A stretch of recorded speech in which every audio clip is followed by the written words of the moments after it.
Kita lagi di rumah nih guys. Jangan lupa like, comment, and subscribe. Ringkasan cerita anime Mahotsukai Reimiki episode 7. Pada awal cerita Kudo terbangun dari tidurnya dan dia berteriak siapa pasien selanjutnya. Dan ternyata semua itu hanyalah mimpi dan dia sudah berada di kamarnya. Sebelumnya Kudo sedang menangani pasien epidemi di desa barat dan dia kehabisan energi sihir yang membuat dia pingsan. Pada saat mereka sedang berdebat karena Horde dinilai oleh Kudo telah membunuh tentara akibat dari sihirnya yang meleset, ada Profesor Los yang datang untuk melerai perdebatan mereka di tengah malam tersebut. Profesor Los mengatakan kalau hari ini mereka bertiga sangat kacau dan mereka harus melakukan apa untuk menebus kesalahan yang sudah diperbuat. Pada pagi harinya Shap Kudo dan Horde pergi meninggalkan toko mereka untuk menemui Luluk Rang dalam upaya menebus kesalahan yang sudah mereka perbuat sebelumnya. Ketika bertemu dengan Luluk Rang mereka membahas perpustakaan terlarang yang ada di Benteng Nidora, letaknya di utara dan sudah saatnya Shap Kudo dan Horde harus tahu keberadaan dari perpustakaan tersebut. Namun Kudo menolak untuk pergi ke sana karena di utara itu sisa bencana masih ada di sana, dan jika memaksakan untuk pergi ke sana maka akan bisa langsung terbunuh.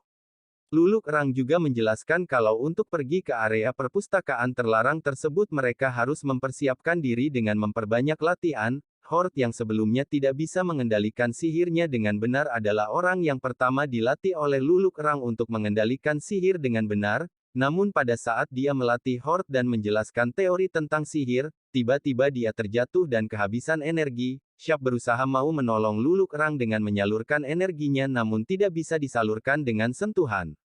Shap berinisiatif untuk mengantarkan Luluk Rang ke rumahnya, dan pada saat mereka sudah sampai di kamar Luluk Rang menjelaskan kalau matanya dan mata Shap adalah sama, Shap merasa terkejut dan dia menanyakan apakah Luluk Rang tahu dengan ibunya Shap.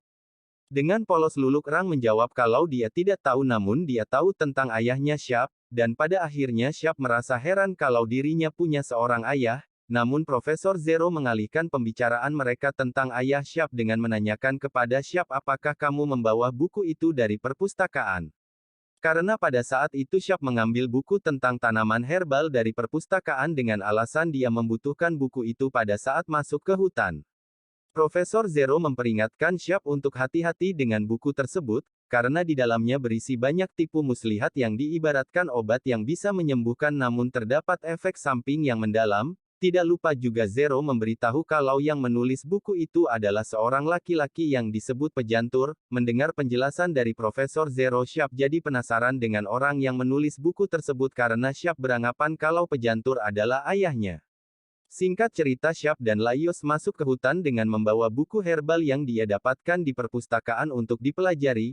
Shap menemukan beberapa jenis tanaman herbal dan juga menemukan bangkai hewan yang sudah diserang oleh serigala. Dan tentunya mereka juga menemukan bunga merah. Pada saat mereka merasa senang atas penemuan bunga merah, Shap merasakan kalau ada yang tidak beres dan dia menyuruh Laios untuk merunduk, namun semuanya sudah terlambat. Laios sudah terkena serangan dari makhluk aneh yang tidak jelas rupa serta wujudnya.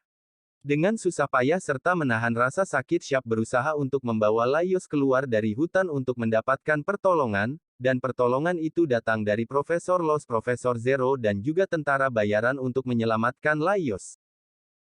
綱崎さん、傭兵さん、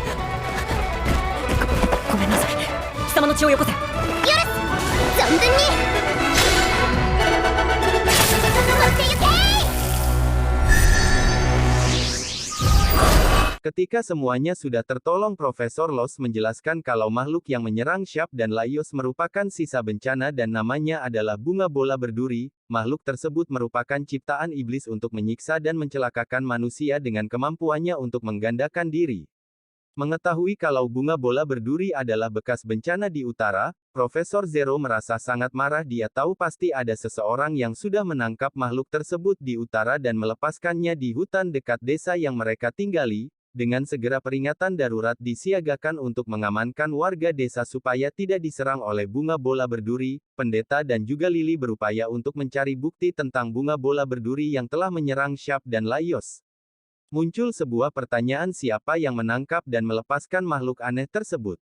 Dia adalah arbitrator yang melakukan hal tersebut, sepertinya dengan munculnya makhluk aneh tersebut arbitrator telah bekerja sama dengan pihak tertentu untuk membuat kekacauan yang sudah terjadi. Dan cerita pun selesai sampai di sini. Jangan lupa untuk subscribe biar tidak ketinggalan video terbaru.